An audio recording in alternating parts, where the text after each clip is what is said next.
Hello everyone, top 5000 GK GS के इस video series में आज हम लोग आरआरबी टेक्नीशियन 2025 का, जिसका कि अभी हाल में आंसर किया आया है, तो उन सभी सेट्स का सब्जेक्ट वाइज डिटेल एक्सप्लेनेशन करेंगे। तो जिन्होंने अब तक चैनल को सब्सक्राइब नहीं किया है, प्लीज़ चैनल को लाइक शेयर एंड सब्सक्राइब जरूर करें। आज हम लोग पार्ट 1 करेंगे। तो चलिए वीडियो स्टार्ट करते हैं। इसकी पीडीएफ आपको हमारे टेलीग्राम चैनल द जीके 360 पर अवेलेबल होगी। आज का पहला सवाल है, the Ramoshi revolt was led by which tribal leader in 1822 against Britishers. 1822 में अंग्रेजों के खिलाफ रामोसी विद्रोह का नेतृत्व किस जनजातीय नेता ने किया था? ऑप्शन है चित्तूर सिंह, बक्सी जगबंधु, वीर सुरेंद्र साय या कित्तूर चेन्नम्मा। काफ़ी इंपॉर्टेंट सवाल है। रामोसी विद्रोह जो कि 1822 में हुआ था, यह एक जनजाति है। रामोसी जो है यह एक जनजाति है जो कि महाराष्ट्र में निवास करती है। ठीक है, महाराष्ट्र में निवास करने वाली जनजाति है जो परंपरागत रूप से मराठा शासन में सुरक्षा का कार्य करती थी। मराठा शासन में सुरक्षा का कार्य करती थी। चित्तूर सिंह ने 1822 में अंग्रेज़ों के खिलाफ विरोध किया और इसका नेतृत्व किया। तो राइट आंसर होगा चित्तूर सिंह। सेकेंड ऑप्शन है बक्सी जगबंधु। बक्सी जगबंधु उड़ीसा में होने वाला पाइक विद्रोह। उड़ीसा में एक हुआ था पाइक विद्रोह। इस विद्रोह का नेतृत्व बक्सी जगबंधु ने किया था। यह विद्रोह 1817 में हुआ था। ठीक है। वीर सुरेंद्र साई, यह संबलपुर विद्रोह से संबंधित है। संबलपुर विद्रोह। कित्तूर चेन्नम्मा, कित्तूर चेन्नम्मा या कित्तूर विद्रोह से संबंधित है। कित्तूर विद्रोह यह 1824 में हुआ था। तो ये सभी जो विद्रोह हैं ये काफ़ी इम्पोर्टेंट है, क्योंकि 1857 से पहले यह विरोध के प्रतीक के रूप में थे।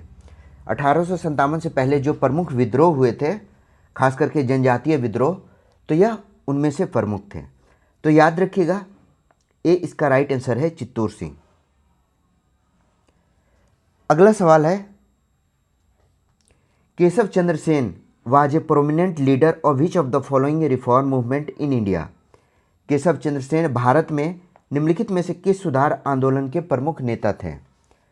Keshav Chandra Sen was a prominent leader of which of the following reform movement in India. Option है प्रार्थना समाज,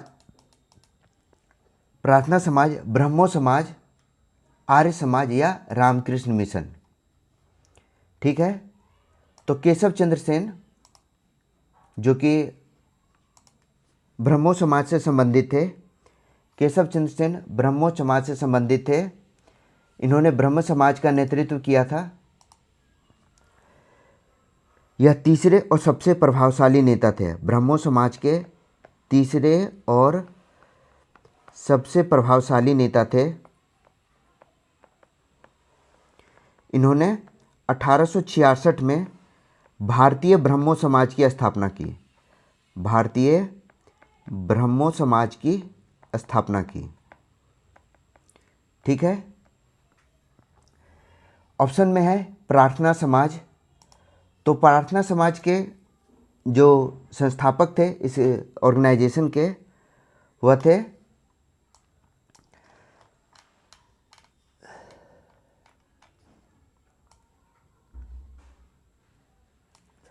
प्रार्थना समाज। इसकी स्थापना 1867 में आत्माराम पांडुरंग ने की थी।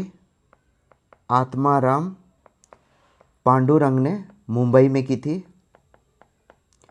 ठीक है। इसकी प्रेरणा उन्होंने केशव चंद्र से ही ली थी। आत्माराम पांडुरंग ने जब प्रार्थना समाज को स्थापित किया था तो इसकी प्रेरणा ब्रह्मो समाज से यानी केशव चंद्र सेन से ली थी। अगला ऑप्शन है आर्य समाज। काफ़ी वेल नोन है आर्य समाज। 1875 में यह स्वामी दयानंद सरस्वती के द्वारा स्थापित किया गया था। स्वामी दयानंद सरस्वती के द्वारा यह जो ऑर्गेनाइजेशन है इसका प्रमुख था वेदों की ओर लौटो। वेदों की ओर लौटो मूर्ति पूजा का विरोध किया गया था। अगला ऑप्शन है रामकृष्ण मिशन। रामकृष्ण मिशन काफ़ी इम्पोर्टेंट है। 1897 में स्वामी विवेकानंद ने इसकी स्थापना की थी। स्वामी विवेकानंद के जो गुरु थे वह रामकृष्ण परमहंस थे। रामकृष्ण परमहंस थे। क्लियर है? राइट आंसर होगा ब्रह्मो समाज। अगला सवाल, provincial autonomy in provinces in place of dyarchy was introduced by which of the following British Indian government legislation. प्रांतों में द्वैत शासन के स्थान पर प्रांतीय स्वायत्तता किस ब्रिटिश भारतीय अधिनियम के द्वारा लागू किया गया था? ठीक है, यह भी इंपॉर्टेंट सवाल है। ऑप्शन है भारत परिषद अधिनियम 1919, ठीक है, भारत सरकार अधिनियम 1935, भारतीय परिषद अधिनियम 1892, ठीक है, उसके बाद है भारत सरकार अधिनियम 1919। तो आपको सवाल में यह चीज़ तो क्लियर हो गया होगा कि प्रांतों में द्वैत शासन की शुरुआत 1919 में हुई थी, ठीक है। लेकिन यहाँ सवाल में पूछा गया प्रांतीय स्वायत्तता, तो प्रांतीय स्वायत्तता की बात 1935 के अधिनियम के द्वारा की गई। बी इसका राइट आंसर है। 1935 के अधिनियम में प्रांतों में जिम्मेदार सरकार की स्थापना की गई। क्लियर है? तो शुरुआत 1919 के अधिनियम में हुई, लेकिन स्वायत्तता इन्हें 1935 के अधिनियम में मिली। तो बी इसका राइट आंसर है। अगला सवाल, who was the following were the pivotal leaders of the Santhal rebellion of 1855-56। 1855-56 के संथाल विद्रोह के प्रमुख नेता निम्नलिखित में से कौन थे? तिलका मांझी, सिद्धू कानू, बिरसा मुंडा और रघुनाथ मुर्मू, लालू प्रसाद और सिद्धू मुर्मू और कान्हू मुर्मू। तो आपको पता है 1855-56 में संथाल विद्रोह हुआ था और इसके प्रमुख नेता सिद्धू मुर्मू और कान्हू मुर्मू थे। संथाल विद्रोह यह संथाल परगना के क्षेत्र में हुआ था, जिसमें कि झारखंड, बिहार और पश्चिम बंगाल का क्षेत्र आता है। पश्चिम बंगाल का क्षेत्र आता है। इस विद्रोह का प्रमुख कारण क्या था? इस विद्रोह का कारण था जमींदार, महाजन और अंग्रेज अधिकारियों के शोषण के खिलाफ विद्रोह। अंग्रेज के शोषण के खिलाफ विद्रोह, ठीक है। तो डी इसका राइट आंसर है।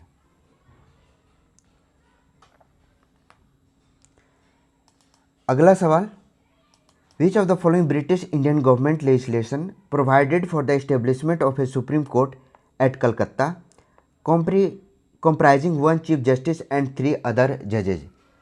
निम्नलिखित में से किस ब्रिटिश भारतीय अधिनियम ने कलकत्ता में एक मुख्य न्यायाधीश और 3 अन्य न्यायाधीश के साथ सर्वोच्च न्यायालय की स्थापना की गई? तो ऑब्वियस है, सर्वोच्च न्यायालय कोलकाता में स्थापित हुआ था। कब हुआ था? 1773 में।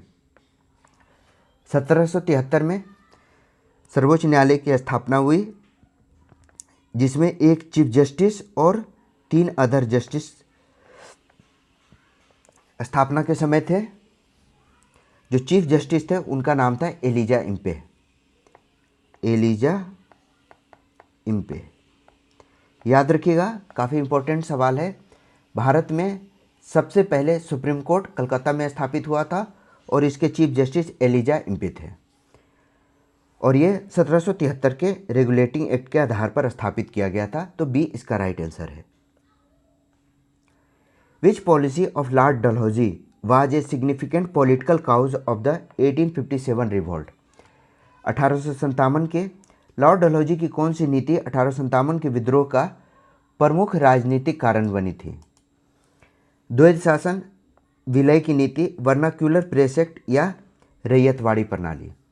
तो आपको पता है लॉर्ड डलहौजी की प्रमुख नीति थी जिसे कहा जाता था हड़प नीति या डॉक्ट्रिन ऑफ लैप्स, जिसके अंतर्गत किसी भी भारतीय राज्य का अगर कोई उत्तराधिकारी ना हो तो अंग्रेज उसे हड़प लेते थे, कोई उत्तराधिकारी न हो तो उसे अंग्रेजी राज्य में मिला लिया जाता था। इसके उदाहरण हैं, जैसे सतारा को 1848 में अंग्रेजी राज्य में मिला लिया गया, संबलपुर को 1849 में। इस पर सवाल पूछे जाते हैं। 1849 में संबलपुर को, उदयपुर को 1852 में, और सबसे इम्पोर्टेंट 1853 में झांसी को। झांसी में कौन थी? रानी लक्ष्मीबाई। तो इन लोगों को हड़प नीति के अंतर्गत शामिल कर लिया गया, मतलब अंग्रेजी राज में मिला लिया गया, और इसी के वजह से यह भी एक महत्वपूर्ण कारण रहा 1857 के विद्रोह का। तो बी इसका राइट आंसर है। अगला सवाल, eight which session of Indian national Congress did the party formally split into moderates and the extremist? भारतीय राष्ट्रीय कांग्रेस के किस अधिवेशन में पार्टी औपचारिक रूप से उदारवादी और उग्रवादी रूप में, मतलब दो गुट में विभाजित हुई? ऑप्शन है दिल्ली अधिवेशन, कोलकाता अधिवेशन, बॉम्बे अधिवेशन या सूरत अधिवेशन। तो इसका राइट आंसर होगा डी, सूरत अधिवेशन। इसे सूरत फूट के नाम से भी जाना जाता है। सूरत फूट जो कि 1907 में हुआ था। इसमें क्या हुआ था? कांग्रेस पार्टी दो गुटों में विभाजित हो गई थी, एक गरम दल और दूसरा नरम दल। गरम दल को ही उग्रवादी कहा गया है और नरम दल को उदारवादी। हालांकि इन दोनों गुटों का फिर से मिलन हो गया 1916 में लखनऊ अधिवेशन में। फिर से गरम दल और नरम दल एक हो गए थे, और इस समय कांग्रेस के चेयरमैन जो थे वो थे AC मजूमदार। काफ़ी इम्पोर्टेंट है, इसको याद रखिएगा। तो डी इसका राइट आंसर है। Who was chosen as the first president of Indian National Congress during its first session? भारतीय राष्ट्रीय कांग्रेस के पहले अधिवेशन में पहले अध्यक्ष के रूप में किसे चुना गया? आसान सा सवाल है। कांग्रेस का पहला अधिवेशन 1885 में हुआ था और इसके पहले चेयरमैन WC बनर्जी यानी विमेश चंद्र बनर्जी थे।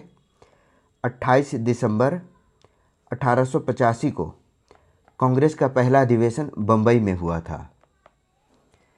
याद रखिएगा, A.O. ह्यूम ने इसके स्थापना में प्रमुख योगदान दिया था। इस समय कांग्रेस के 72 प्रतिनिधि शामिल हुए थे। ठीक है, तो ए इसका राइट आंसर है।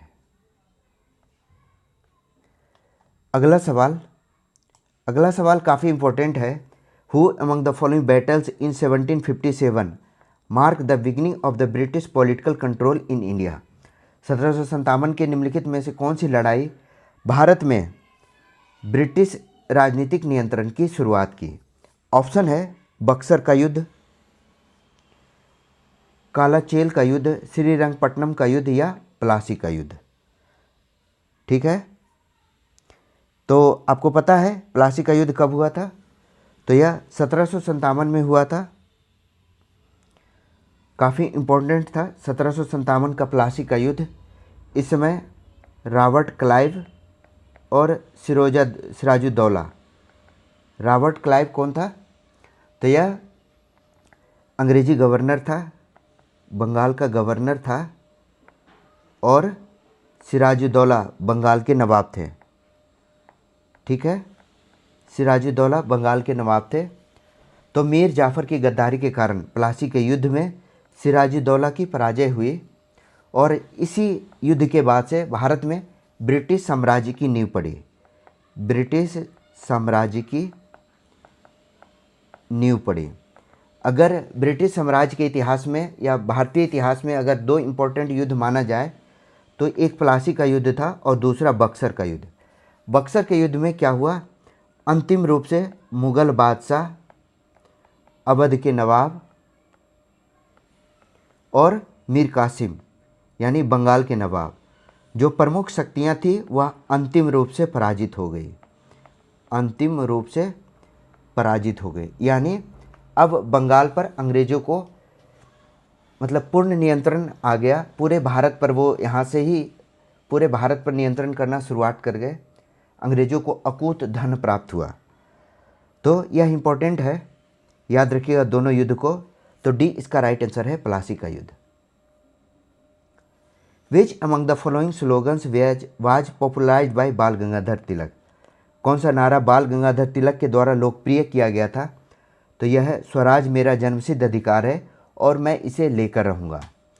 ठीक है, नेक्स्ट है तुम मुझे खून दो मैं तुम्हें आज़ादी दूंगा। यह था सुभाष चंद्र बोस के द्वारा। सुभाष चंद्र बोस ने यह नारा दिया था। सुभाष चंद्र बोस का एक और फेमस नारा है, वह है जय हिंद, जय हिंद। और ये तो है ही है, तुम मुझे खून दो मैं तुम्हें आज़ादी दूंगा। ठीक है, करो या मरो का नारा महात्मा गांधी ने दिया था। करो या मरो का नारा महात्मा गांधी ने दिया था। बाकी ये कोई नारा भी नहीं है और ये भी कोई इम्पोर्टेंट नहीं है, तो ए इसका राइट आंसर है। The inaugural railway line in Indian subcontinent was opened in 1853 between which two location. भारतीय उपमहाद्वीप में पहली रेलवे 1853 में किन दो स्थानों के बीच शुरू की गई थी? तो भारत में रेलवे लाइन की शुरुआत सबसे पहले 16 अप्रैल 1853 को 16 अप्रैल 1853 को बम्बई से थाने के बीच चली थी। इसकी कुल दूरी थी 34 किलोमीटर। याद रखिएगा सीजीएल में यह भी पूछा गया कि इसकी कुल लंबाई कितनी है, तो 34 किलोमीटर की लंबाई है और इसे ग्रेट इंडियन पेनिनसुला रेलवे के द्वारा चलाया गया था।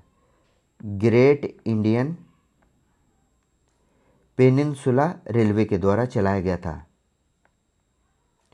ठीक है, यह भी पूछा जा सकता है। इसमें 3 इंजन लगे हुए थे, 3 इंजन थे जिसका नाम था साहिब, सिंध और सुल्तान। साहिब, सिंध और सुल्तान। तो इसको याद रखिएगा, 21 बंदूकों की सलामी के साथ इसे रवाना किया गया था। तो सी इसका राइट आंसर है। नेक्स्ट क्वेश्चन है, in which Indian state do the western Ghat reach their maximum elevation mark by the presence of Anamudi the highest peak of the range. Bharat के किस राज्य में पश्चिमी घाट अपनी अधिकतम ऊंचाई तक पहुंचते हैं जहां उसे पर्वतमाला की सबसे ऊंची चोटी अनैमुडी स्थित है? ऑब्वियस है, पश्चिमी घाट की सबसे ऊंची चोटी अनैमुडी है, ये तो सवाल में ही दिया हुआ है। अनैमुडी की कुल ऊंचाई 2695 मीटर है। अनैमुडी यह केरल में है, केरल के इदुक्की ज़िले में, इदुक्की ज़िले में यह स्थित है। तो राइट आंसर हो गया केरल। याद रखिएगा यह अन्नामलाई पहाड़ियों में है, अन्नामलाई पहाड़ियों में स्थित है। साउथ इंडिया की जो दूसरी प्रमुख अन्य चोटियां हैं उनमें नाम है डोडा बेटा, डोडा बेटा जो कि 2637 मीटर ऊंची है। ठीक है, दूसरा प्रमुख है मुलायनगिरी, मुलायनगिरी पर्वत जो कि 1930 मीटर है और यह कर्नाटक में है, कर्नाटक में है। याद रखिएगा डोडा बेटा जो है वह नीलगिरी पर्वत के पास है, मतलब नीलगिरी पर्वत का हिस्सा है और यह तमिलनाडु में है। ठीक है, महाबलेश्वर महाराष्ट्र में है। इन सब पर सवाल पूछे जाते हैं तो इसको याद रखिएगा, नोट डाउन कीजिएगा, महाबलेश्वर महाराष्ट्र में है। ठीक है, तो सी इसका राइट आंसर है। With reference to fluvial geomorphic process in the Indian subcontinent the Indo Gangetic plains have been form predominantly due to the long term accumulation of which specific type of deposit. भारतीय उपमहाद्वीप में प्रभावी भू आकृतिक प्रक्रियाओं के संदर्भ में इंडो गंगेटिक मैदान मुख्यतः किस प्रकार के निक्षेपों के दीर्घकालिक संचय से बने हैं? अगर इसे शॉर्ट में समझें तो हिमालय के नदियों के द्वारा इंडो गंगेटिक मैदान का मतलब संचय कैसे हुआ है, इंडो गंगेटिक मैदान का निर्माण कैसे हुआ, तो यह हिमालय से निकलने वाली नदियों के जलोढ़ की या निक्षेप से बना है। तो डी इसका राइट आंसर है। जो हिमालयी नदियां हैं वह अपने साथ जो बहाकर लाती हैं जिसे जलोढ़ कहा जाता है, एलुवियल, उसी के द्वारा इसका निर्माण हुआ है। किसका? इंडो गंगेटिक मैदान का। यह जलोढ़ मिट्टी है, इस वजह से ज़्यादा उपजाऊ होती है। इसमें दो प्रकार के मिट्टी होते हैं, एक तो कहलाता है बांगड़ जो कि पुरानी जलोढ़ मिट्टी है, और दूसरा है खादर जो अभी नई जलोढ़ मिट्टी में से आता है। यह काफ़ी उपजाऊ होती है। ठीक है, इस मैदान को भारत का खाद्यान्न भंडार कहा जाता है। काफ़ी इम्पोर्टेंट है, याद रखिए, डी इसका राइट आंसर है। विच of following is the highest peak of western Ghat mountain range? कौन सी निम्नलिखित में कौन पश्चिमी घाट पर्वतमाला की सबसे ऊंची चोटी है? अभी अभी हम लोगों ने पढ़ा था अनैमुडी जो कि अन्नामलाई हिल्स के अंतर्गत है, केरल में है। तो यह पश्चिमी घाट की सबसे ऊंची चोटी भी है और दक्षिण भारत की भी सबसे ऊंची चोटी है। ठीक है, आपको एक फैक्ट पता नहीं होगा, अन्नामलाई का मतलब क्या होता है? अन्नामलाई का अर्थ होता है हाथी की पहाड़ी। और दूसरा प्रमुख है अनैमुडी जिसका अर्थ होता है हाथी का माथा। तो अगर दक्षिण भारत के चोटियों का क्रम अगर हम करें तो सबसे पहले है अनैमुडी, उसके बाद है डोडा बेटा, और तीसरे स्थान पर है मुल्लायनगिरी। हमने इसे बता चुका है, मुल्लायनगिरी महाराष्ट्र में है। ठीक है, तो बी इसका राइट आंसर है। विच of following city experience the retreat of monsoon last? कौन सा शहर मानसून की वापसी सबसे अंत में अनुभव करता है? तो मानसून, दक्षिण पश्चिम मानसून जो होती है वह उत्तर पश्चिम से शुरू होती है। दक्षिण पश्चिम मानसून यह उत्तर से शुरू होती है, उत्तर पश्चिम से शुरू होती है, और राजस्थान में शुरू होती है। राजस्थान में सितंबर में शुरू होती है। सितंबर में इसकी स्टार्टिंग होती है, शुरू होकर यह आखिर में तमिलनाडु चेन्नई में दिसंबर में यह वापस लौटती है। तो राइट आंसर हो गया ए, चेन्नई। ठीक है, चेन्नई दक्षिण पश्चिम मानसून से कम वर्षा मिलती है। ठीक है, तो याद रखिएगा मानसून का जो क्रम है वह राजस्थान से शुरू होता है, लगभग 1 सितंबर के आसपास, 1 से 15 सितंबर के आसपास यह दिल्ली, राजस्थान से होते हुए दिल्ली, उसके बाद मुंबई, और फिर चेन्नई से वह वापस लौट जाती है। तो ए इसका राइट आंसर है। Which distinctive drainage characteristic base describe the river Luni of north western India? उत्तर पश्चिम भारत की लूनी नदी कौन सी विशेष जल निकासी विशेषता इसको सर्वोत्तम वर्णन करती है? तो लूनी नदी आपको पता है यह राजस्थान की प्रमुख नदी है। लूनी नदी राजस्थान की प्रमुख नदी है। यह अंतःस्थलीय नदी के नाम से जानी जाती है। इसका उद्गम अजमेर में अरावली से निकलती है, राजस्थान में बहती है, और कच्छ के दलदलीय रन में यह विलुप्त हो जाती है। तो इसका राइट आंसर होगा D. It terminates in an island salt marsh in the Rann region without reaching the sea. यह समुद्र तक पहुँचे बिना रन क्षेत्र में एक आंतरिक लवणीय दलदल में समाप्त हो जाती है। तो डी इसका राइट आंसर है। कई बार सवाल पूछा जाता है लूनी का क्या अर्थ होता है? तो लूनी का संस्कृत में अर्थ होता है लवण। ठीक है, तो डी इसका राइट आंसर है। अगला सवाल, द छोटा Nagpur प्लेटू of eastern India is specially known for the abundance of which of the following mineral resource that support the country industry? पूर्वी भारत का छोटा नागपुर पठार निम्नलिखित में से किस खनिज संसाधन की प्रचुरता के लिए प्रसिद्ध है जो देश के उद्योगों का समर्थन करता है? आपको पता है हमारे देश में जो लौह इस्पात या जितने भी लौह इस्पात उद्योग हैं उसका संकेंद्रण छोटा नागपुर क्षेत्र में ही है। जैसे झारखंड, उड़ीसा और छत्तीसगढ़, झारखंड, उड़ीसा और छत्तीसगढ़, इन सबों में आप देखेंगे कि यहाँ कोयला और लौह अयस्क काफ़ी बड़े मात्रा में पाए जाते हैं। कोयला के साथ साथ लौह अयस्क। इस क्षेत्र को भारत का रूर प्रदेश कहा जाता है, या भारत का रूर प्रदेश है।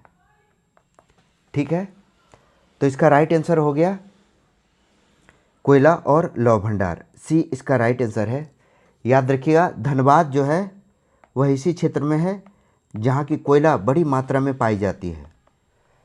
सिंहभूम लौह अयस्क के लिए, सिंहभूम लौह अयस्क के लिए है, और अभ्रक जो है लौह अयस्क के साथ साथ तांबा भी पाया जाता है सिंहभूम में, और अभ्रक हजारीबाग में। आपको पता होगा जो टाटा स्टील है वह इसी क्षेत्र में स्थित है, तो यह काफ़ी इम्पोर्टेंट है। सी इसका राइट आंसर होगा कोयला और लौह अयस्क। Cherrapunji and Mawsynram, two places that generally receive the maximum rainfall in India, are located in. Cherrapunji और मासिनराम जो भारत के सर्वाधिक वर्षा प्राप्त करने वाले स्थान हैं, वह कहाँ स्थित हैं? तो यह दोनों मेघालय की खासी पहाड़ियों में स्थित है, खासी पहाड़ी में स्थित है। मासिनराम विश्व में सर्वाधिक वर्षा प्राप्त करता है। ठीक है, तो याद रखिएगा, मासिनराम में सबसे अधिक वर्षा प्राप्त होती है। कितनी है? 871 मिलीमीटर, यह इसका एवरेज है। ठीक है, तो सबसे अधिक वर्षा वाला स्थान है जो चेरापूंजी है। चेरापूंजी और मासिनराम यह दोनों प्रमुख स्थल है। मासिनराम अधिकतम वर्षा में आगे है, सबसे अधिक वर्षा मासिनराम में होती है, और चेरापूंजी यह एक कैलेंडर माह में सर्वाधिक वर्षा प्राप्त करता है। इस पर सवाल पूछे जाते, एक कैलेंडर माह में सर्वाधिक वर्षा प्राप्त होता है चेरापूंजी में, और ऐसे ऑल ओवर एवरेज में मासिनराम पहले स्थान पर है। तो ए इसका राइट आंसर है। India share a maritime boundary, sea boundary with which of one of the following countries across the Arabian sea of the Indian ocean. Bharat निम्नलिखित में से किस देश के साथ अरब सागर या हिंद महासागर के पार समुद्री सीमा साझा करता है? ऑप्शन है मालदीव, मंगोलिया, रूस या अफगानिस्तान। तो हिंद महासागर में समुद्री सीमा मालदीव के साथ साझा किया जाता है। ए इसका राइट आंसर है। भारत और मालदीव हिंद महासागर में अपनी सीमा साझा करते हैं। यह लक्षद्वीप के दक्षिण में स्थित है, लक्षद्वीप के दक्षिण में। भारत की जो समुद्री सीमा है, भारत की समुद्री सीमा वह कितने देशों के साथ लगती है? एक है पाकिस्तान, मालदीव, श्रीलंका, बांग्लादेश, ठीक है, म्यांमार, बांग्लादेश के साथ म्यांमार, थाईलैंड और इंडोनेशिया, इतने देशों के साथ समुद्री सीमा साझा किया जाता है। ठीक है, मंगोलिया यह लैंडलॉक्ड देश है, इस पर भी सवाल पूछा जाता है। यह लैंडलॉक्ड है, कोई समुद्री सीमा इसके आसपास नहीं है। रूस, इससे भी भारत की कोई समुद्री सीमा नहीं मिलती है। और अफ़गानिस्तान के साथ भारत की स्थलीय सीमा, जो कि अब पाकिस्तान के बीच में है, तो कोई स्पष्ट रूप से नहीं मिलती है। तो ए इसका राइट आंसर है। अगला सवाल, the government has propose to include which union territory under the ambit of article 240 of the constitution. तो अब हम यहाँ से पॉलिटी के क्वेश्चंस को पढ़ेंगे। ठीक है, तो पॉलिटी के क्वेश्चन में आज है, सरकार ने संविधान के अनुच्छेद 240 के दायरे में किस केंद्र शासित प्रदेश को शामिल करने का प्रस्ताव दिया था? तो अनुच्छेद 240 इसके अंतर्गत राष्ट्रपति को कुछ केंद्र शासित प्रदेश को रेगुलेट करने की शक्ति देता है। राष्ट्रपति आर्टिकल 240 के अंतर्गत केंद्र शासित प्रदेश को रेगुलेट करते हैं। ठीक है, इसमें वे केंद्र शासित प्रदेश है जहां विधानसभा नहीं है, जहां विधानसभा नहीं है। ठीक है, तो इसके अंतर्गत चंडीगढ़ को, बी राइट आंसर है, चंडीगढ़ को जो कि 240 के तहत, इसके 240 के अंतर्गत रखा गया है, बेहतर प्रशासनिक नियंत्रण करके इसे शामिल करने का प्रस्ताव किया गया है ताकि यहाँ बेहतर प्रशासनिक नियंत्रण हो सके। तो बी इसका राइट आंसर है। अगला सवाल, which of following British Indian government legislation separated for the first time provincial budget from the central budget and authorise the provincial legislator to intact their budget? निम्नलिखित में से किस ब्रिटिश भारतीय कानून ने पहली बार प्रांतीय बजट को केंद्रीय बजट से अलग किया और प्रांतीय विधानसभाओं को अपने बजट पारित करने का अधिकार दिया? तो आपको पता है यह पहली बार 1919 के, हम लोगों ने इसे रिलेटेड क्वेश्चंस को डिस्कस कर रखा है। तो 1919 के अधिनियम में प्रांतीय बजट को केंद्रीय बजट से अलग किया गया था। यह मॉन्टेग्यू चेम्सफोर्ड अधिनियम के अंतर्गत किया गया था, जिसमें प्रांतीय विधानमंडल को अपने बजट को पास करने का अधिकार दिया गया। तो याद होगा आपको, प्रांतों में द्वैध शासन 1919 के अधिनियम के द्वारा पहली बार लागू किया गया। प्रांतों में द्वैध शासन इंपॉर्टेंट है, इसको याद रखिएगा। तो डी इसका राइट आंसर है। The term armed rebellion was introduced under Article 352 of the Indian Constitution for the proclamation of a national emergency by which constitutional amendment? राष्ट्रीय आपातकाल की घोषणा के लिए संविधान के अनुच्छेद 352 में सशस्त्र विद्रोह शब्द के संवैधानिक संशोधन के द्वारा जोड़ा गया था। तो यह 44वें संविधान संशोधन में जोड़ा गया था। 352 में आंतरिक अशांति का शब्द था, जिसे बदलकर यह जो बदला गया सशस्त्र विद्रोह, यह पहले आंतरिक अशांति था, आंतरिक अशांति। तो 44वें संविधान संशोधन को आंतरिक अशांति की जगह आर्म्ड रिवेलियन सशस्त्र विद्रोह जोड़ा गया। यह 44वें संविधान संशोधन 1978 के अंतर्गत किया गया था। तो डी इसका राइट आंसर है। आपको पता है भारत में 3 प्रकार के आपात लगाए जाते हैं, जो कि आर्टिकल 352, 356 और 360 के अंतर्गत लगाया जाता है। इसमें राष्ट्रीय आपात, ठीक है, राष्ट्रीय आपात राष्ट्रपति शासन हो गया 356 में, और इसमें वित्तीय आपात। तो इसके बारे में डिटेल में भी पढ़ेंगे और भी क्वेश्चंस आएगा। तो डी इसका राइट आंसर है। अगला सवाल, Which of following is not one of the valid ways to acquire Indian citizenship under the Citizenship Act 1955? निम्नलिखित में कौन सा नागरिकता अधिनियम 1955 के तहत भारतीय नागरिकता प्राप्त करने का वैध तरीका नहीं है? ठीक है, पहला है पंजीकरण के द्वारा, विवाह के द्वारा, जन्म के द्वारा या वंश के द्वारा। तो नागरिकता प्राप्त करने जो भारत सरकार अधिनियम है, भारतीय नागरिकता अधिनियम 1955, उसमें 5 जो वैध तरीके हैं जिसके अंतर्गत किसी भी व्यक्ति को नागरिकता प्राप्त हो सकती है। उसमें पहला है जन्म के द्वारा, दूसरा है वंश के द्वारा, थर्ड है रजिस्ट्रेशन के द्वारा, कोई रजिस्ट्रेशन करके नागरिकता प्राप्त कर सकता है। उसके बाद देशीयकरण के द्वारा, अगर कोई क्षेत्र को मिला लिया जाता है तो देशीयकरण के द्वारा उसे नागरिकता प्राप्त हो जाएगी, नेचुरलाइजेशन कहा जाता है इसे। और क्षेत्र सम्मिलन के द्वारा। तो यह 5 वैलिड तरीका है जिससे कि नागरिकता प्राप्त किया जा सकता है। यहाँ बी है मैरिज, जो कि राइट आंसर होगा। इसके यह वैध तरीका नहीं है नागरिकता प्राप्त करने का। बहुत सारा उदाहरण दिया जाता है सोनिया गांधी के संबंध में, तो उन्हें विवाह से नहीं बल्कि रजिस्ट्रेशन के थ्रू नागरिकता प्राप्त हुई थी सोनिया गांधी को। तो बी इसका राइट आंसर है। नेक्स्ट क्वेश्चन है, which part of the which of the following directive principle was not added to the Indian constitution as part of the 42 amendment act of 1976? निम्नलिखित में से कौन सा नीति निर्देशक तत्व 1976 के 42वें संविधान संशोधन के द्वारा संविधान में नहीं जोड़ा गया था? ऑप्शन है आर्टिकल 48A पर्यावरण संरक्षण, तो यह जोड़ा गया था। सेकंड है आर्टिकल 39A समान न्याय और निःशुल्क विधिक सहायता, यह भी जोड़ा गया था। सी है आर्टिकल 38 असमानताओं को कम करना, इसे नहीं जोड़ा गया था 42वें संविधान संशोधन के द्वारा, यह पहले से था। और आर्टिकल 39 बच्चों का स्वस्थ विकास।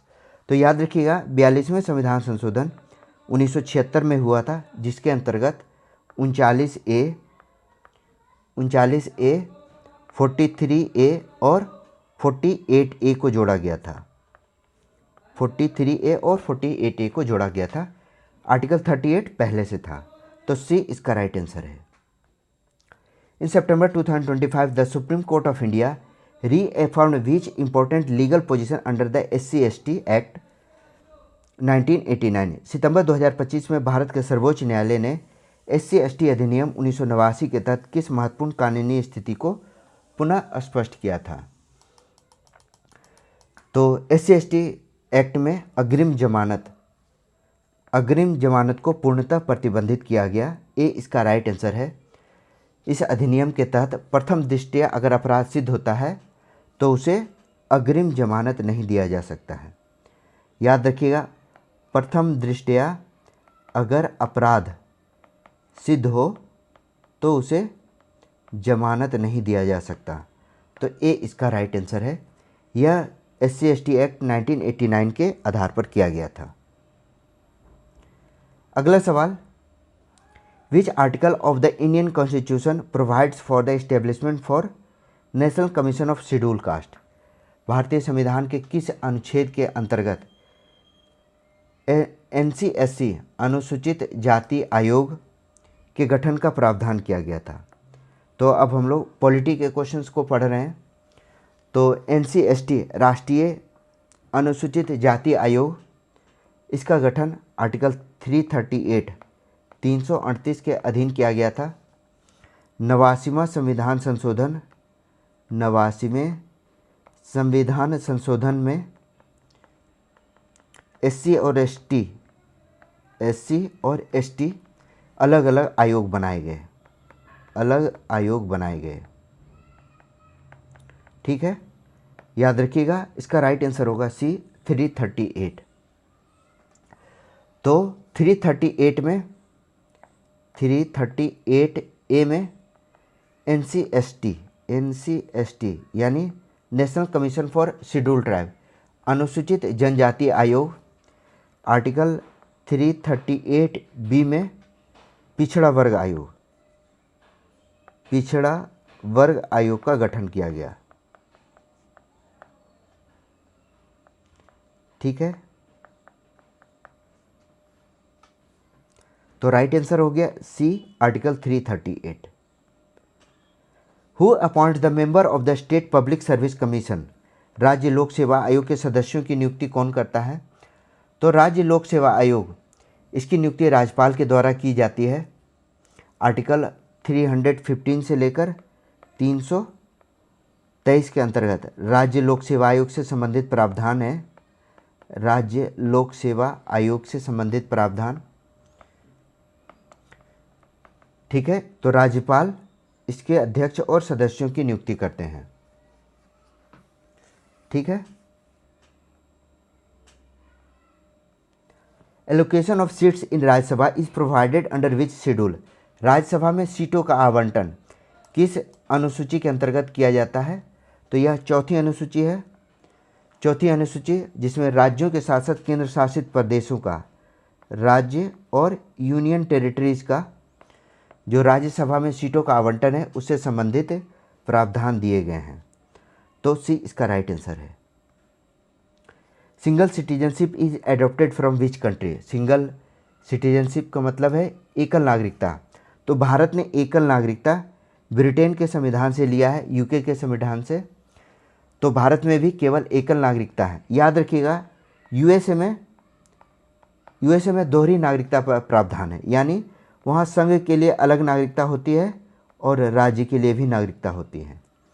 तो दो प्रकार की नागरिकता होती है, लेकिन भारत में एकल नागरिकता का प्रावधान है।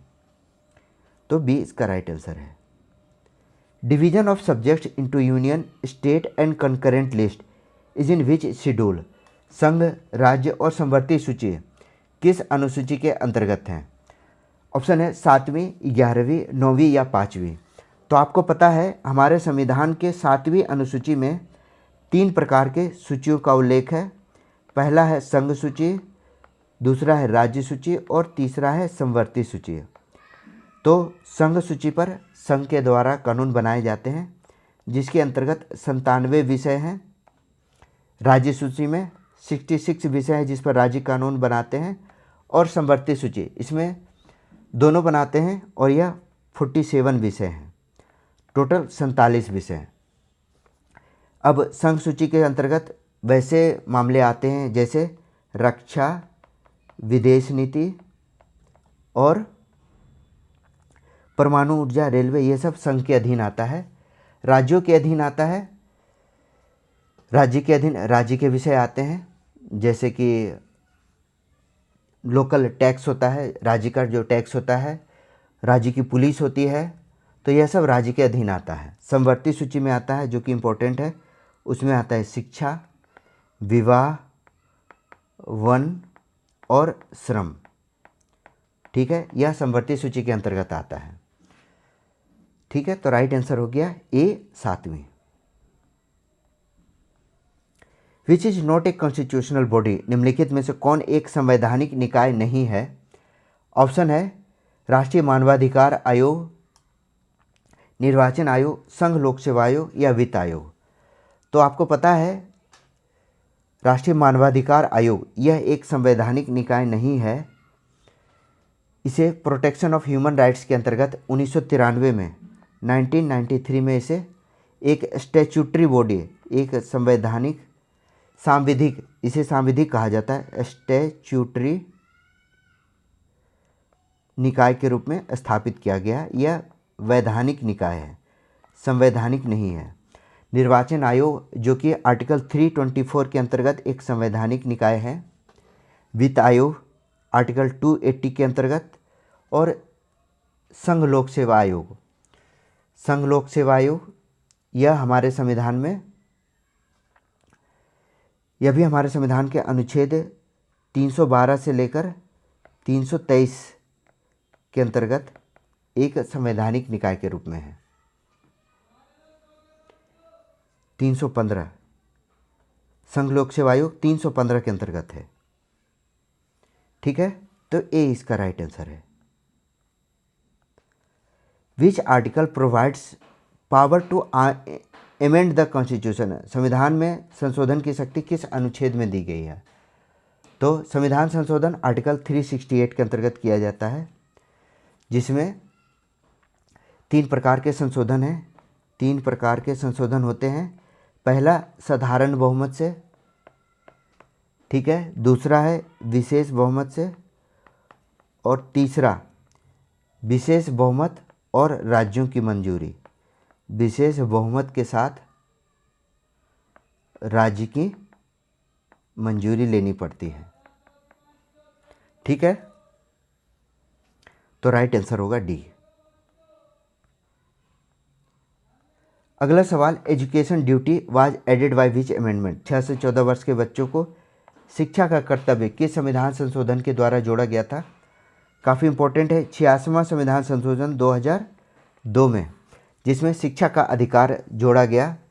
अनुच्छेद 21A में, अनुच्छेद 21A में 6 से 14 वर्ष के बच्चों को निःशुल्क शिक्षा का प्रावधान दिया गया।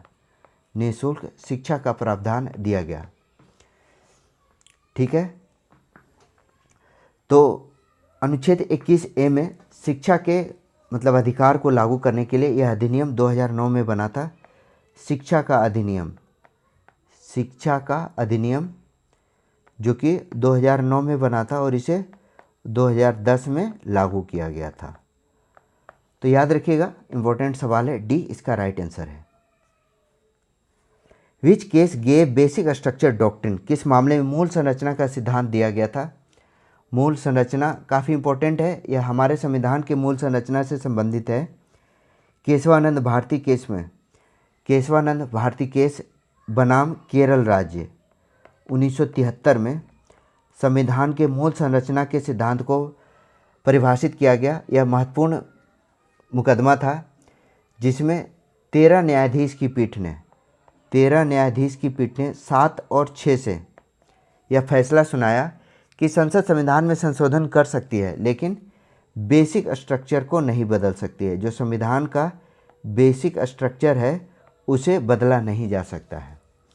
काफ़ी इम्पोर्टेंट है हमारे संविधानों की सुरक्षा के लिए, तो सी इसका राइट आंसर है। How many types of emergency are there, Bharat में कितने प्रकार के आपातकाल लगाए जाते हैं।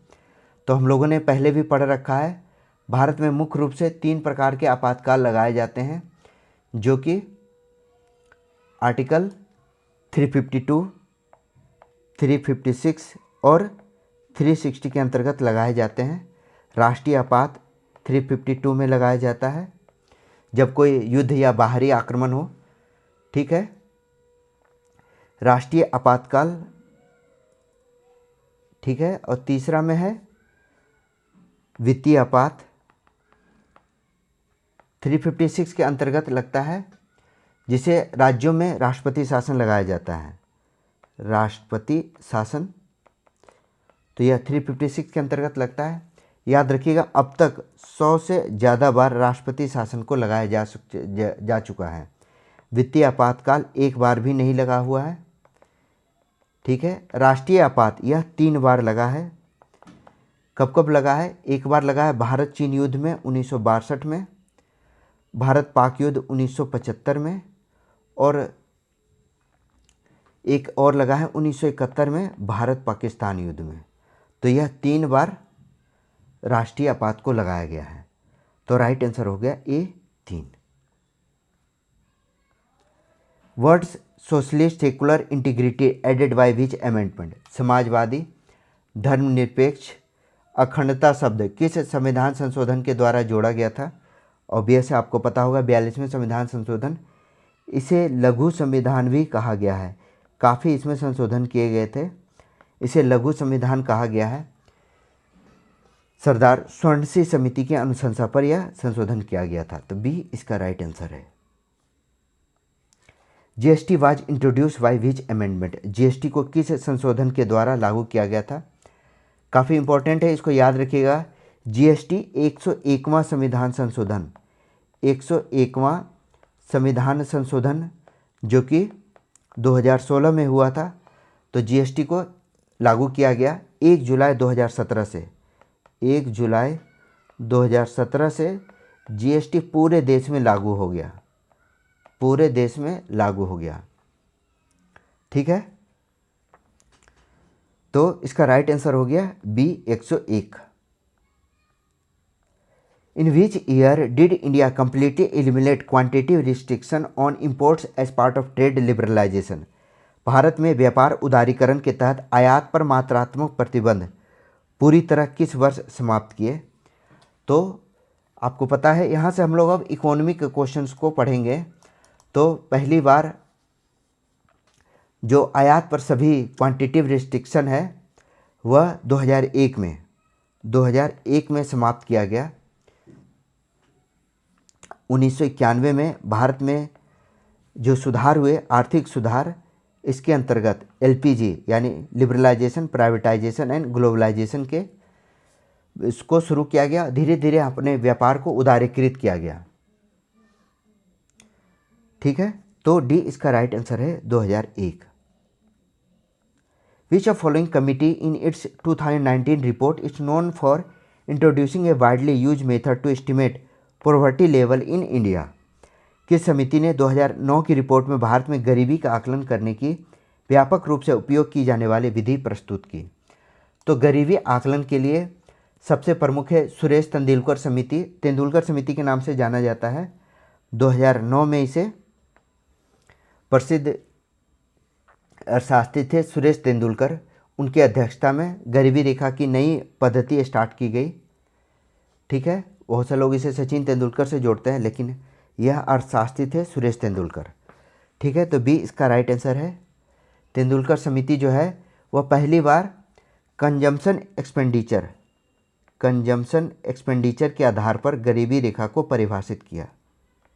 ठीक है, पहले कैलोरी बेस्ड था कि इतने कैलोरी अगर कोई ऊर्जा का यूज करता है तो वह गरीबी रेखा से ऊपर है। तो तेंदुलकर कमेटी ने कंजम्पशन है उसके आधार पर 2011-12 में गरीबी रेखा जो गरीबी है वह 21.9% बताया था। ठीक है, एक और प्रमुख है रंगराजन समिति। रंगराजन समिति ने तेंदुलकर समिति की आलोचना की थी। यह 2014 में बना था और उन्होंने बताया जो गरीबी है वह वर्तमान में 29.5% है, लेकिन सबसे ज़्यादा जो मान्य है वह तेंदुलकर समिति है। तो बी इसका राइट आंसर है। In which year did India sign the world trade organisation WTO agreement and become a founding member of WTO? तो भारत ने विश्व व्यापार संगठन यानी WTO समझौते पर हस्ताक्षर और संस्थापक सदस्य किस वर्ष बना? तो WTO की स्थापना 1 जनवरी 1995 को हुई थी और भारत इसके संस्थापक सदस्यों में से एक था। याद रखिएगा, WTO से पहले एक ऑर्गेनाइजेशन था GATT, general agreement of tariff and trades. यह 1947 में स्थापित हुआ था। इसी की जगह पर WTO बना था। WTO का जो हेडक्वार्टर है वह जिनेवा स्विट्जरलैंड है। ठीक है, तो राइट आंसर हो गया B 1995। The second 5-year plan 1956 to 61 was strategically designed to accelerate India long-term growth by prioritizing with which sector? Bharat के द्वितीय पंचवर्षीय योजना जो कि 1956 से 1961 तक था, इसका मुख्य उद्देश्य दीर्घकालिक विकास हेतु किस क्षेत्र को प्राथमिकता देना था? तो आपको पता है द्वितीय पंचवर्षीय योजना के अंतर्गत सबसे ज़्यादा जो फोकस किया गया वह था भारी उद्योग।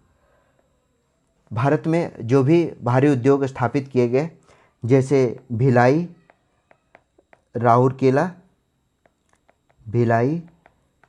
राउरकेला, दुर्गापुर, तो यह सभी प्रमुख भारी उद्योग स्थापित किए गए वह दूसरी पंचवर्षीय योजना के अंतर्गत थे। याद रखिएगा, इस पर सवाल पूछा जाता है कि यह PC महालनबिस मॉडल पर आधारित था। जो दूसरी पंचवर्षीय योजना है वह PC महालनबिस मॉडल पर आधारित था। ठीक है, तो C इसका राइट आंसर है, हैवी इंडस्ट्री। अगला सवाल है, which instrument is describe as a hand drum used by tribal communities in the hilly area of Tripura and Meghalaya? तो यहाँ से हम लोग स्टैटिक जीके, रेलवे में स्टैटिक जीके के काफ़ी अच्छे क्वेश्चंस पूछे गए हैं, आप इसको ज़रूर अच्छे से पढ़िएगा। त्रिपुरा और मेघालय के पहाड़ी क्षेत्रों की जनजातियों के द्वारा उपयोग किया जाने वाला हाथ से बजाया जाने वाला ढोल कौन सा है? तो त्रिपुरा में एक है डामा। त्रिपुरा में डामा जो है वह पहाड़ी जनजातियों के, त्रिपुरा और मेघालय के पहाड़ी जनजातियों के द्वारा बजाया जाता है। यह एक हाथ का ढोल होता है, ठीक है। कुछ अन्य वाद्य यंत्र हैं जो कि नॉर्थ ईस्ट में खास करके बजाए जाते हैं, जैसे है चायरा ब्रंग। यह सिक्किम की लेप्चा जनजाति बजाती है, सिक्किम की लेप्चा जनजाति के द्वारा, ठीक है। और है दवांदी, यह तमिलनाडु का ढोल है, तमिलनाडु का ढोल है यह। थर्ड है ढाक, यह बंगाल का ढोल है। ढाक जो होता है वह बंगाल का ढोल है। मुख्य रूप से यह दुर्गा पूजा में बजाया जाता है। यह इंपॉर्टेंट क्वेश्चन है, इसको याद रखिएगा। दुर्गा पूजा में ढाक बजाया जाता है। बंगाल का दुर्गा पूजा काफ़ी महत्वपूर्ण है, तो इसको याद रखिएगा।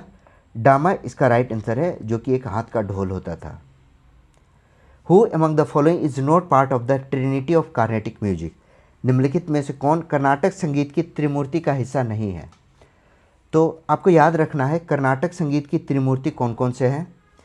इस पर सवाल पूछा जाता है, काफ़ी इम्पोर्टेंट है। तो इनमें पहला नाम त्यागराज का है, त्यागराज। सेकंड नाम है मुत्तुस्वामी दीक्षितार, मुत्तुस्वामी दीक्षितार। थर्ड नाम है श्यामा शास्त्री, श्यामा शास्त्री। तो यह कर्नाटक संगीत के त्रिमूर्ति हैं। यह तीनों जो महान कलाकार हैं कर्नाटक संगीत के, जो कि 18वीं और 19वीं शताब्दी में प्रसिद्ध हुए थे, मतलब ये प्रसिद्ध थे। ठीक है, तो राइट आंसर हो गया। अब सवाल में पूछा गया कि कौन से ये त्रिमूर्ति के हिस्सा नहीं थे, तो इसका राइट आंसर है स्वाति थिरुनल। स्वाति थिरुनल जो थे ये त्रावणकोर के राजा, त्रावणकोर के राजा के महान संगीतकार थे, लेकिन ये कर्नाटक संगीत के त्रिमूर्ति के हिस्सा में नहीं थे। ठीक है, याद रखिए, इसको याद करने का शॉर्ट फॉर्म है TMS, जो त्यागराज, मुत्तुस्वामी और श्यामा शास्त्री। तो TMS के द्वारा इसे याद कर सकते हैं।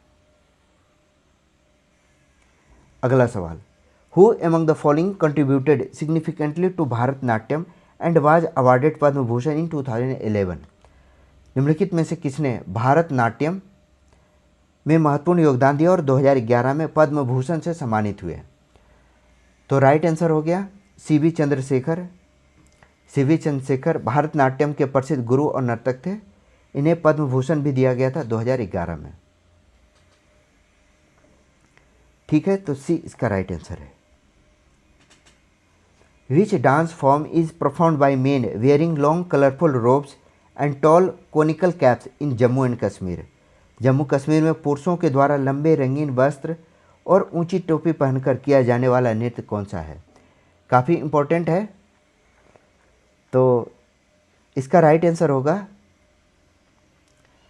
डुमहाल कहा जाता है। डुमहाल, जो कि जम्मू कश्मीर में वाटल समुदाय का एक प्रमुख नृत्य है।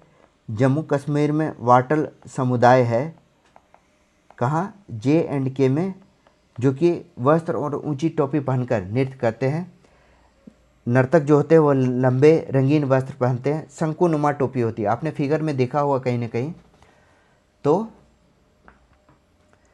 इसका राइट आंसर होगा डुमहाल, जो कि जम्मू कश्मीर से संबंधित है। C इसका राइट आंसर है। अब कुछ और नृत्य हैं जो कि जम्मू कश्मीर से संबंधित है। उनमें है रऊफ, उसके बाद हफीजा जो है वह जम्मू कश्मीर की जो प्रोफेशनल डांसर होते हैं उनके द्वारा किया जाता है। और जम्मू कश्मीर का एक और है भांड पाथर, यह वहाँ का लोक नाट्य है।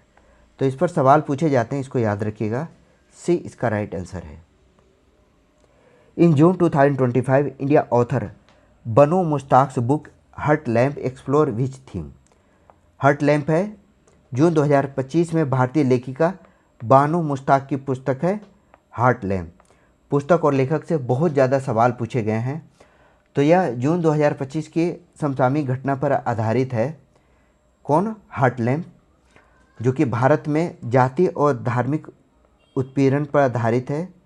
जाति और धार्मिक उत्पीड़न पर आधारित है। बानु मुश्ताक ने इस पुस्तक में सामाजिक भेदभाव को उजागर किया है। तो इसका राइट आंसर हो गया B, caste and religious operation. B इसका राइट आंसर है। Which musician perform at the Red Fort on Independence Day in 1947? 1947 में स्वतंत्रता के अवसर पर लाल किले पर किस संगीतकार ने प्रस्तुति दी? तो ऑप्शन है भीमसेन जोशी, रविशंकर, हरिप्रसाद चौरसिया या बिस्मिल्लाह खान। तो काफ़ी इम्पोर्टेंट है, काफ़ी गौरव का पल है यह। 15 अगस्त 1947 को उस्ताद बिस्मिल्लाह खान ने लाल किले पर शहनाई बजाई थी।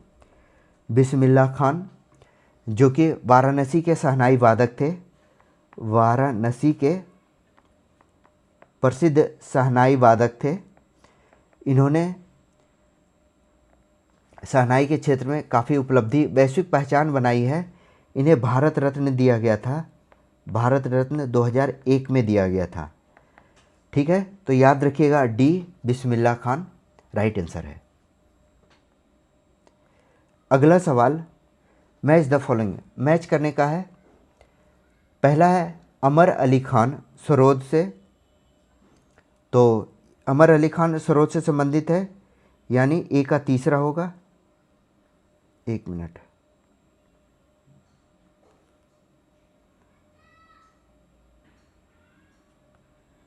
ठीक है, अमर अली खान जो कि सरोद से संबंधित हैं। सेकेंड है अनुष्का शंकर, अनुष्का शंकर सितार से संबंधित है, तो बी का पहला। सी है टी.एच. विनायकरम, टी.एच. विनायकरम या घटम से संबंधित है, तो इनका राइट आंसर होगा 2 राइट मैच। और बिस्मिल्लाह खान शहनाई से, अभी अभी हम लोगों ने पढ़ा बिस्मिल्लाह खान शहनाई से, तो इसका राइट मैच होगा A3, B1, C2 and D4, यानी बी इसका राइट आंसर है। ठीक है, which dancer is famous for Odissi, Odissi नृत्य के लिए कौन प्रसिद्ध है? तो ओडिसी के लिए ऑप्शन है कला मंडलम लीलम्मा, सितारा देवी, केलुचरण महापात्र या वेम्पटी चीना सत्यम। तो केलुचरण महापात्र जो कि ओडिसी नृत्य के सर्वश्रेष्ठ नर्तक माने जाते हैं, सर्वश्रेष्ठ गुरु माने जाते हैं, केलुचरण महापात्र, किसके? ओडिसी के, ये गुरु माने जाते हैं। ठीक है, ओडिसी के कुछ और भी प्रसिद्ध नर्तक हैं, जैसे संयुक्ता पाणिग्राही, संयुक्ता पाणिग्राही, सोनाल मानसिंह भी ओडिसी करती थी, ओडिसी डांस करती थी, सोनाल मानसिंह। ठीक है, अब कलामंडलम नीलम्मा जो है वह मोहिनी अट्टम से संबंधित थी, मोहिनी अट्टम से संबंधित थी। सितारा देवी कथक के सर्वश्रेष्ठ डांसर में से एक थी, और वेम्पति चीना सत्यम ये कुचिपुड़ी से संबंधित थी, कुचिपुड़ी से संबंधित थी। ठीक है, तो राइट आंसर हो गया केलुचरण महापात्र। अगला सवाल, which instrument did Ustad Bismillah Khan popularise, Bismillah Khan किस वाद्य यंत्र को लोकप्रिय बनाए थे? तो यह था शहनाई। अभी अभी हम लोगों ने इनके बारे में डिटेल पढ़ा। तो शहनाई के सर्वश्रेष्ठ वादक थे, जो कि स्वतंत्रता 15 अगस्त 1947 को लाल किला पर वाद्य यंत्र इन्होंने बजाया था। इन्हें 2001 में भारत रत्न मिला था, 2001 में भारत रत्न से सम्मानित किया गया था, तो बी इसका राइट आंसर है। तो ये था आरआरबी टेक्नीशियन के पहले सेट्स का डिटेल एक्सप्लेनेशन। इसके टोटल 7-8 सेट्स आएंगे। काफ़ी अच्छे लेवल के क्वेश्चन टेक्नीशियन में पूछे गए हैं, जो कि आपके आगे आने वाले रेलवे के हर एग्जाम में यह इंपॉर्टेंट साबित होगा। तो वीडियो को लाइक शेयर एंड सब्सक्राइब जरूर करें। मेरा नाम है Rahul Sinha. Thank you for watching.